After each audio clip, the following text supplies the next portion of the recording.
Motor Week is made possible by Rock Auto and Tire Rack.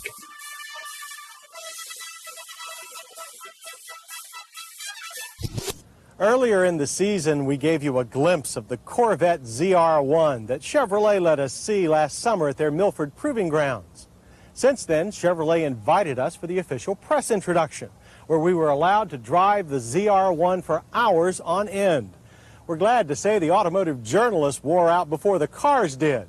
More importantly, we came back with plenty of pictures, information, and impressions. Chevrolet could not have picked a more appropriate location for the ZR-1 impressions. Europe was our destination, home of the supercars that this Corvette is out to beat.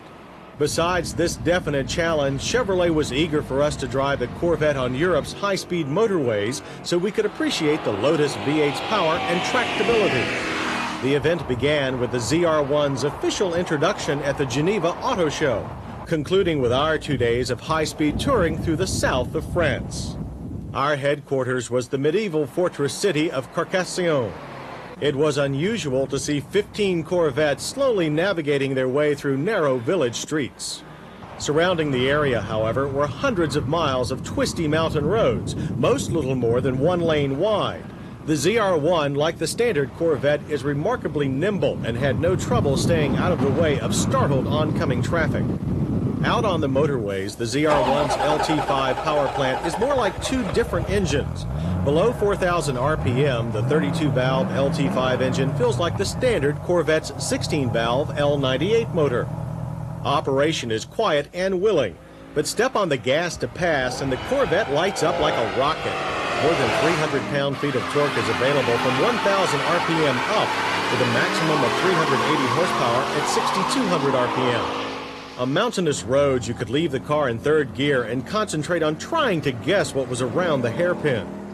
Straight-line performance runs yielded a 0 to 60 time of 4.3 seconds. The quarter mile took 12.8 seconds at 112 miles per hour.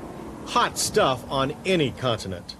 We also made a stop at Goodyear's Miraval test facility near Montpellier. While the LT5 is one part of the ZR-1 story, Goodyear's 17-inch Eagle Z-rated tires are the other. Each tire puts a rubber patch on the road that is 12.5 inches wide for unyielding traction. Either on dry or this flooded track, the ZR-1 proved almost docile. Enter a corner too fast, just lift off the throttle momentarily. The back end slides gently around and you can get back on the throttle without fear of fishtailing. The ZR-1 is a supercar that is also totally civilized. With a $50,000 plus price tag, the 1990 Corvette ZR-1s will begin rolling off the assembly line in August. Dealer orders are already gobbling up the maximum production run of 5,000 cars. Rumor has it that offers of up to $100 grand are being made for the first cars. That's a lot of money for any Corvette. But then, there has never been one like the ZR-1.